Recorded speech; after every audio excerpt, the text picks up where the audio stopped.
selalu menghibur. Namun ketika momen ada sesuatu yang harus kita keluarkan, kadang menjatuhkan orang, mulai dari fisik, mencela dan lain-lain.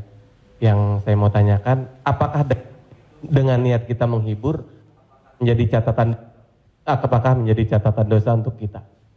Terima kasih, Ustaz. Ada seorang ulama dipanggil Imam Abu Hatim, tapi kemudian di ujung namanya itu ditambahkan kata Al-Asam. Asam diambil dari kata summum, bukmun, umyun. Umyun buta, bukmun bisu, summun tuli, peka. Jadi Abu Hatim Al-Asam artinya Abu Hatim peka, tuli. Secara bahasa itu menjatuhkan orang. Siapa itu? Itu Abu Hatim peka, Abu Hatim tuli. Karena ada beberapa orang, ada Abu Hatim, Abu Hatim, yang ini Abu Hatim peka, tuli. Tapi kenapa nama itu tetap tersemat di belakang namanya, dan tidak ada ulama yang melarang menggunakan peka itu di belakang namanya? Karena dia tidak merasa dijatuhkan dengan itu. Lalu kemudian itu pula tidak menjatuhkan dia di depan orang banyak. Apa sebab kronologis dia dipanggil Al-Asam? Dia seorang ulama. Suatu ketika dia sedang duduk, datang seorang anak gadis bertanya fatwa kepada dia.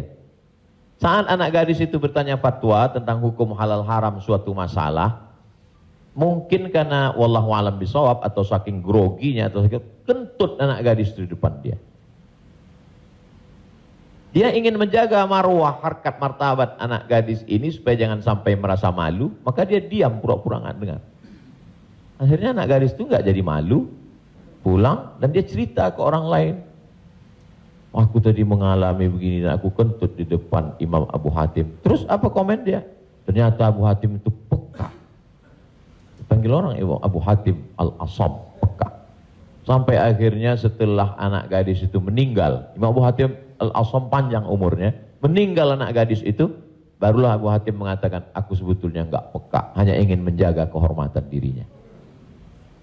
Jadi kisah Abu Hatim Al-Asam dapat kita pahami dua makna. Satu sisi ada saatnya kita menjaga kehormatan orang sampai mati dia. Tapi ada satu sisi kalimat yang nampaknya menjatuhkan sebenarnya tidak menjatuhkan selama kita masih saling paham, saling memahami, saling mengerti. Ada kata-kata yang mungkin kita gunakan tapi menjatuhkan dia. Padahal sepertinya pujian. Tapi ada kata-kata yang sepertinya. Jadi kalau sudah saling memahami, orang pun mengerti, maka dia tidak menjadi suatu celaan. Ya ayyuhalladzina amanu, hai orang beriman, ijtanibu katsiran minadh-dhann, jauhilah prasangka buruk, inna ba'dadh-dhanni itsmun, wala tajassasu, jangan mencari-cari kesalahan orang, wala yaghtab ba'dukum ba'dha, jangan ribah membicarakan aib orang lain, la talmizu bil alqab, janganlah kamu menggunakan gelaran-gelaran yang jelek.